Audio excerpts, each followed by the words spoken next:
وقتی میر عماد حسنی قزوینی جوانی 24 ساله بود، استادش میر محمد حسین تبریزی که باور داشت شاگردش به استادی در فن رسیده بهش یه وصیتی کرد برای اینکه خطش که حالا قوت و استواری تمام داره صاحب روح و حرکت هم بشه و همچون جانداری انسان رو به طرف خودش جلب کنه، شاگرد نیازمند سفره.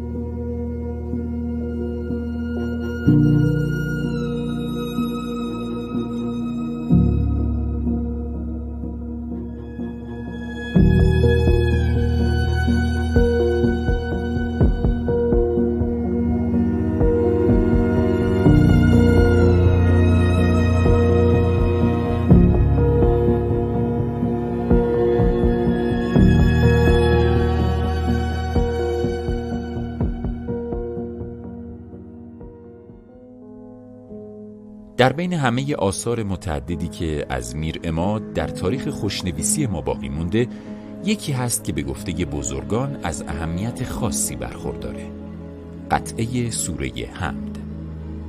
حمد میر عماد بارها و بارها توسط بزرگان تاریخ خوشنویسی تقلید و تکرار و یا به تعبیر فنی نقل شده. برخی اما معتقدن هنوز هیچ کسی مثل خود میر عماد نتونسته این قطعه رو تقریر کنه.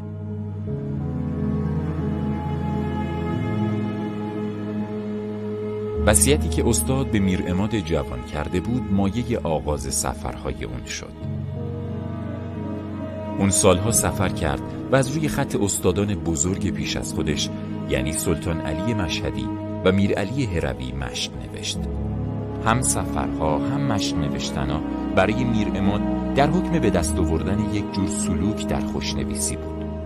یکی از استادان مهم میر عماد، بابا شاه اصفهانی، صاحب رساله‌ای مشهور در هنر خوشنویسی به اسم آداب المشق. بابا شاه به تبعیت از رساله‌های اساتید پیش از خودش در آداب المشق اصول 12گانه هنر خوشنویسی رو بیان کرده. 3 اصل مهم از اصول 12گانه قواعدی هستند که حسن نگارش حروف و استحکام اونها رو توضیح میدن.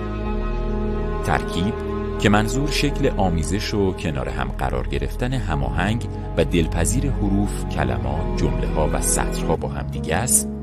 کرسی یعنی اینکه حروف، دوایر و کشیده ها به شکل هماهنگ بر محور افقی که همون خط کرسی قرار بگیرن. و نسبت که عبارت از موزون و متناسب نوشتن کلمات به ترتیبی که تمام اجزا و نوشته ها متناسب اندازه قلم باشه. از نظر کارشناسی همه این اصول در قطعه حمد آشکارن. هماهنگی بین اجزا و سطور خط که با نظم روی یک محور قرار گرفتن، یا اینکه ما وقتی به کل قطعه نگاه میکنیم نه فضای خالی میبینیم نه فضای خیلی شلوغ، و همینطور تناسب بین حروف کشیده و دوایر از جمله نکات برجسته قطعه حمده. اما بین اصول 12گانه‌ای که بابا شاه و اساتید خوشنویسی از اون حرف میزدن 2 اصل هم بود که به نظر میرسه ربطی به ظاهر نوشته نداره، ولی باید در ظاهر اون رعایت بشه: صفا و شأن.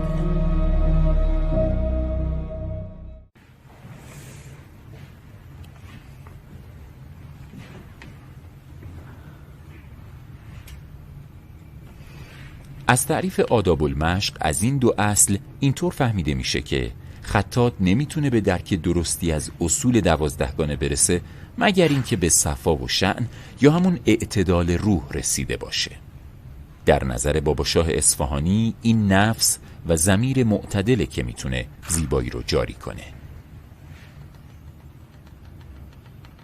منش میر عماد در طول سالها طوری بود که خط و خوشنویسی رو تبدیل به سیر و سلوک میکرد. شاید بشه حاصل هنر اون رو خطی دونست که در بردارنده سیر انفسی خوشنویس و در عین حال سیر کمالی جامعه است.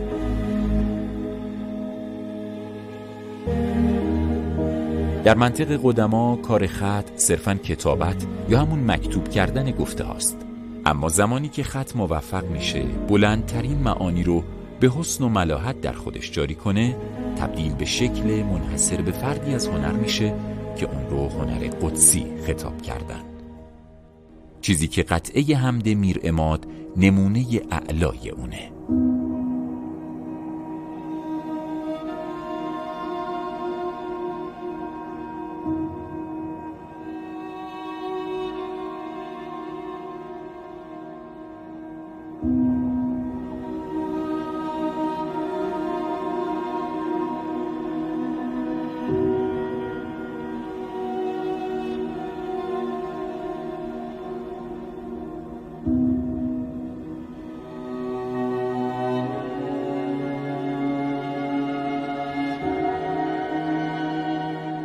بسم الله الرحمن الرحیم. چون قلم اندر نوشتن می شتافت، چون به عشق آمد قلم بر خود شکافت. چون سخن در وصف این حالت رسید، هم قلم بشکست و هم کاغذ درید. با عرض سلام خیر مقدم خدمت همه دوستان عزیزان. بحث امروز ما نشست خوشنویسی است. در مورد اینکه بخوایم خوشنویسی با قلمه رو بخوایم بررسی کنیم، یک شعری از میرعلی هروی است که میگه 5 چیز است که تا جمع نگردد با هم، هست خطاط شدن نزد خردمند امر محال. دقت طبع و وقوفی ز خط و خوبی دست، طاقت مهنت و اسباب کتابت به کمال. گر از این 5 یکی راست قصوری حاصل، ندهد فایده گر سعی نمایی 100 سال. امر خوشنویسی همونطور که شما همه عزیزان اطلاع دارین، خب قبل از اون من میخوام یک تاریخچه مختصری در واقع از خوشنویسی، در واقع خوشنویسی بحث ما بیشتر اینجا نستعلیق هست که میتونیم ما در واقع تقسیم بندی بکنیم از لحاظ ارتباط تنگاتنگ اون خوشنویسی با ادبیات. همچنین بحث مورد مهمی که در خوشنویسی هست آموزش اون هست، هم در بحث آموزش برای دانش آموزان و هم غیر دانش آموزان، و هم این که اهمیت خود خوشنویسی در هنر و اجتماع. و یک پدیده این که مثلا ما با خوشنویسی با ما مواجه هستیم. من یک کلیپی از استاد میرماد اینجا حملش پخش کردم، بحث جعل آثار بزرگان خوشنویسی است که متاسفانه ما در سازوکار انجمن خوشنویسان برای این مجموعه در واقع این موزل راهکاری نداریم، یعنی راهکاری اندیشیده نشده که خیلی از من خودم کتابی دارم از استاد میرماد که خب الان در اینستاگرام استاد دیگه نگاه میکنیم، الان خیلی از آثارش که اونجا چاپ شده جعلی هست و به اسم خود استاد مثلا فروخته میشه قیمت‌های گزافی. این که در واقع سازوکار راه اندازی بشه برمیگرده به این که ما جدا این که مثلا خود موزه ها که در واقع میشه که بیشتر آثار میرماد با بزرگان خوشنویسی ما خارج از کشور است. خیلی کم ما اونم در موزه گلستان تعداد آثار داریم، بیشترش خارج از کشور در آمریکا، فرانسه اونجا نگهداری میشه. موضوعی که اینجا ما میخوایم الان اینو بررسی کنیم از دوستان، مثلا میخوایم بحث خود ادبیات در واقع با خود خوشنویسی است. در بحث تاریخچه خود خوشنویسی و آموزش من به همین قسمت بسنده میکنم، دوستان نظرات خودشون رو بگن، بعد اونجا اگه مطلب خاصیمون موت به شخص وقتی که خب خوشنویسی نکنم به عنوان یک کسی که از بیرون ناظر بر خوشنویسی و مدل نوشتن باشم.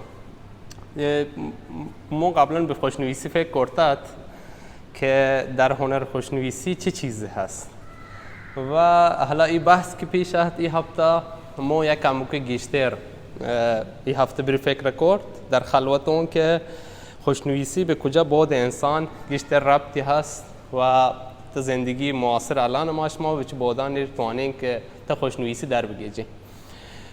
خوشنویسی نظرمون جزو هنرانیو که 80% درونیو یعنی فکریو و 20% اجراییو عملیو و یک وحدت بین این دوینا هست. وحدت بین درون و بیرونش ما در زیبایی آثار گندید. از کجای گوان که درونیو از او مشخصه بود که این هنر یک هنریو که 80% درونیو که چی که فکر بود تا سرشی که چونکا یک کلمه ای را یک حرفی را به این شکل بنویسه. خب و خب چی که متفاوت ہیں آدمانی که به صورت متفاوتش هم نوشته. چی پیش داره که بشریت این انسانان چی قدر بشی فکر کرده که ما چونکا به بهترین نحو توانیم این کلمات بنویسیم. خب شی قسمت درونی این داستان ها که یعنی فکر حتی این هنر و یک هنر درونی ها که این قدر فکر با سری کشو کنشت. و قسمت بیرونی کجا همه چیزی یک مجموعه در ظاهر گنده این چیزهای قشنگی که وجودش هست. چی این وجهیت وجه درونی بودنی یعنی ربطی ها به اندیشه این هنره یک ربطی ها به اندیشه.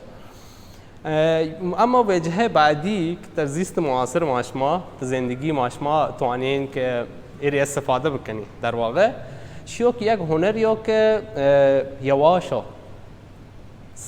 و صبر نوشتن و حوصله در صورت یک زندگی معاصر اینترنت و سریع خب یک چیز نه که سریع بنویسه رد ببره پمیات الان خطان خرچنگور واقعی بودن خب خود کار بوده دست یکی واش نوشتن نکم خاطرشی که پس چیزان سریع بودن آیم سریع نویسه و پس چیزان تایپی بودن لمسی بودن خب و خودکار یا قلم دست بگیرد نوشتن نکم پس نوشتن نکم خاطرشی که به سرعت عادت کردن ندان که باید آهسته بنویسه و به نظر من فلسفه زندگی کردن و خوشنویسی فلسفه خوشنویسی تو زندگیشیو که کجا چوب میدانه یک کم که یواشتر هرچی یواشتر زیباتر یواشتر چون خوشنویسان هم گندم که یک نسخه نویسند یک سکوت خاصی هست یک فضای خاصی ها پنوشتن یعنی یک نینده نویسند تو اصلا گنده دوربرش خیلی فضای خاصی هست نوشتن وقتش هم هنچه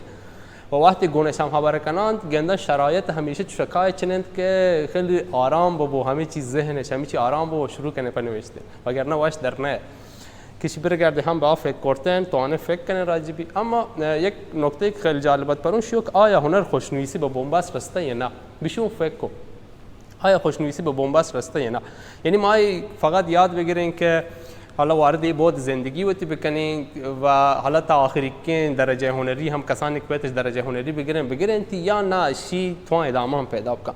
به نظر ما با توجه بشی که یک هنر یک به اندیشه ربط هست. خب یک هنر یا که آدمای قبلی یک عالمه سر فکر کرده که چونکا یک حرفی رو چوب نویسی یک کلمه رو چوب نویسی یک جمله رو چونکا بنویسی به نظر ما انگت راه ها چون که یک عالمه حرف ها یک عالمه کلمه ها یک عالمه مدل نوشتن جدید هست که هر شخصی که وارد هیته بو و غرق بو تهی توان که رشدی بدن توان که به یک جهان بهتری برسیند چون که دست وازو به خلاقیت شخص بستگی ها بله باید تمرکز بکن باید فکر بکن یعنی فقط مثل توتی ما همایان یاد مگیرد و منویسید فقط تکنیکال ما بو به بعد اندیشه حتما اگر که وقت درگیر بکن یک هنرمندی تا خوشنویسی تو هم به درجات خیلی بالاتری هم برسید. دارم خدمت یکایک اساتید گرانقدر دوستان فرهیخته‌ای که به هر حال در این جمع حضور دارن. البته توی کلیپی که پخش شد در واقع یک تاریخچه کلی رو به هر حال روایت کرد که در ادامهش هم جناب استاد رئیسی فرمودند. اما بنده حالا چون زحمتی کشیدم و یه چند تا سطری نوشتم خواهش میکنم گوش کنیم. عرضم به خدمتتون که یک تاریخچه‌ای رو اگه بخوایم که به هر حال به صورت کلی و اجمالی در ارتباط با هنر خوشنویسی اگه که بخوایم که به هر حال ارائه بدیم این هستش که در واقع تاریخ مشخصی ما نداریم. یعنی در واقع در تاریخ ما در واقع مثلا چیز مشخص شده ای که مثلا بگیم که قدمت خوشنویسی در واقع از این سال به بعد هستش یا استارتش از این سال به بعد خورد مثلا حالا نمیتونیم که شاید به صورت دقیق یا حالا کارشناسان امر باید به هر حال این مسائل رو عنوان بکنن.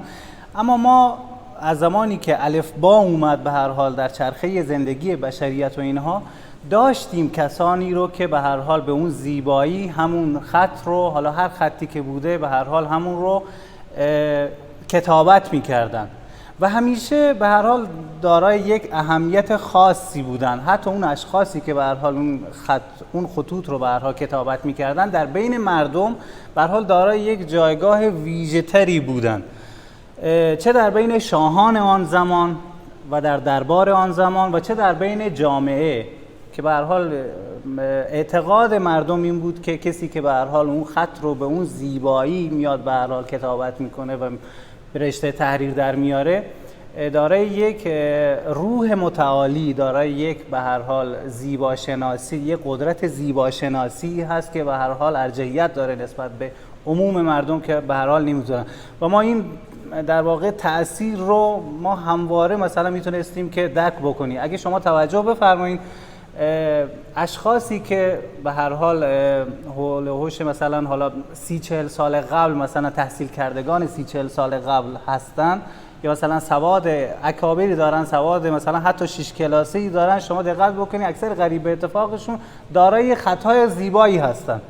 تمام به هر حال این عزیزانی که مثلا در اون دوره مثلا تحصیل کردن به نشان دهنده اون اهمیت والای خط بوده. حالا بعد از البته قبل از اسلام هم مثلا حالا خطوطی مثل خطوط کوفی و نسخ قدیم و اینها بودن که به هر حال انسان‌هایی می‌نوشتن این رو، که اون هم مثلا برگرفته از خطوط مثلا قبطی و سریانی و اینها بود. اما بعد از ظهور اسلام و پیدایش مثلا خطهای سلس و عرضم به خدمت شما یا تکامل بخشیدن به همون نسب و اینها، اون خطوط اسلامی به هر حال داره یه جایگاه ویژه‌ای شد توی فرهنگ ایرانی در واقع، که بعداً مثلا حالا خطهای ریحان و سلس و به هر حال اینها که اختلافاتی داشتن در مورد مثلا به هر حال پیچش کلمات و اون حسه های زیبایی شناسی و اینها. اما عرض کنم خدمتتون که حالا از بعد از به هر حال آقای حسن فارسی کاتب، حالا بعد از اونها که مثلا حالا خط در واقع نسخ بود یا تعلیق بود به گونه‌های مختلف، حالا البته نه به شیوه امروزی ولی خب حالا شیوه‌های مختلف‌تری یا مثلا به شیوه‌های ابتدایی‌تری تکامل نبخشیده‌تری حالا بود، کارشناسان هم معتقدند که به هر حال نستعلیق فعلی که ما در امروزه داریم می‌بینیم، نستعلیق فعلی به هر حال اون مبدعش در واقع میرعلی تبریزی بوده.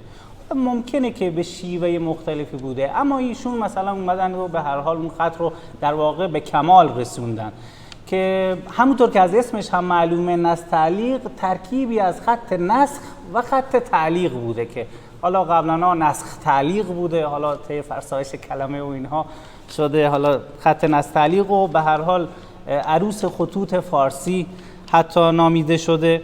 حالا بعدا هم پسرش میر عبدالله تبریزی هم، حالا بعد از اون هم میرزا جعفر تبریزی در خط نستعلیق به هر حال زحمت‌های فراوانی رو کشیدن. بعد از اونها هم عرضم به حضورتون که سلطان علی مشهدی هم اومد یک انقلابی در اون زمینه ایجاد کرد. بعد از اون هم حالا میرعلی هروی و حالا بعد هم رسید به عرضم به خدمتتون که به جناب آقای میرعماد.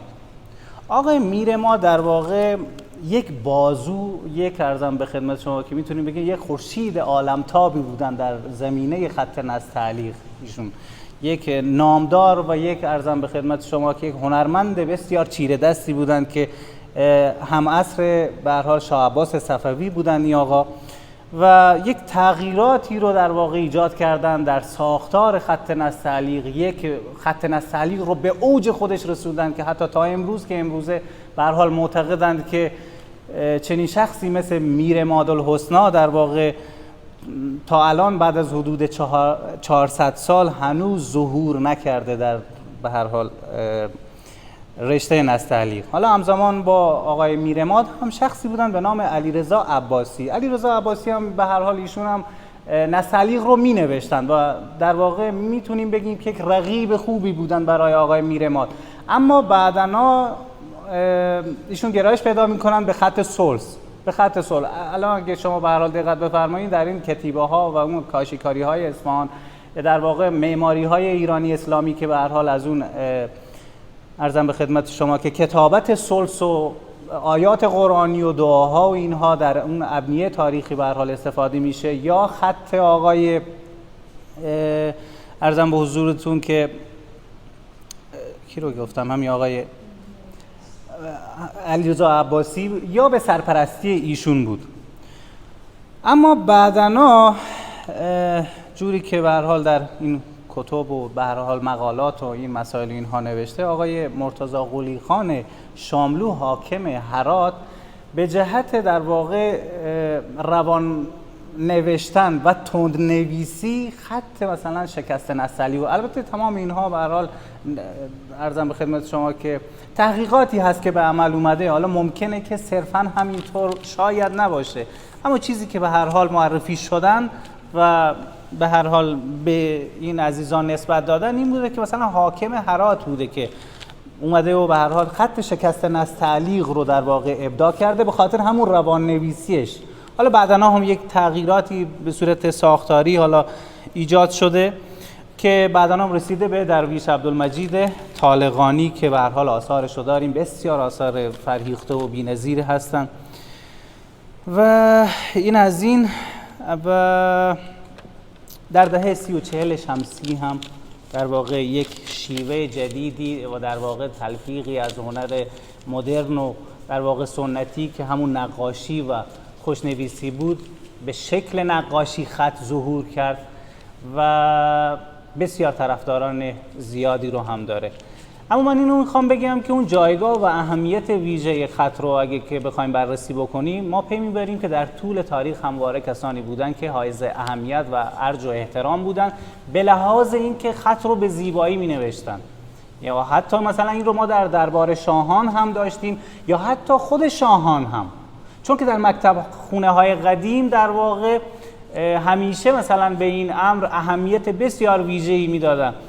ما مثلا فتحعلی شاه قاجار رو داریم که خودش یکی از چیره دست‌ترین نستعلیق نویسان اون دوره خودش بوده حتی، یا خود ناصرالدین شاه قاجار خودش یک خطاط چیره دست بوده، خود امیرکبیر، خود عرضم به خدمتتون که کریم خان زند، تمام این شاهانی که به هر حال حالا اکثر غریب به اتفاق این شاهان اینا، من میخوام اینو بگم که اون لحاظ در واقع اون ارج و احترامی که به خط همیشه قائل میشدن.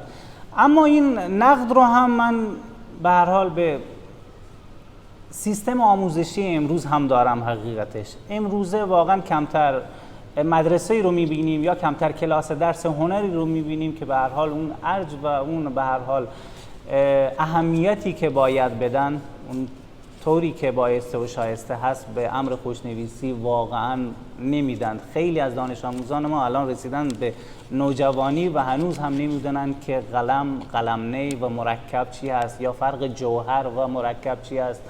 این چیزهای ابتدایی رو نمیدونن واقعا. حالا شاید به هر حال به خاطر اون ایجاد بستر و اون ساختاری که الان امروزه و اون مدرنیته‌ای که الان اومده به هر حال قاطی زندگی انسان‌ها شده که قلم و مرکب حذف شده یا کاغذ و قلم به هر حال حذف شده و جای اون رو به هر حال صفحه کیبورد موبایل و تبلت و لپتاپ این مسائل گرفته، همونطور که آقای خدابنده فرمودن.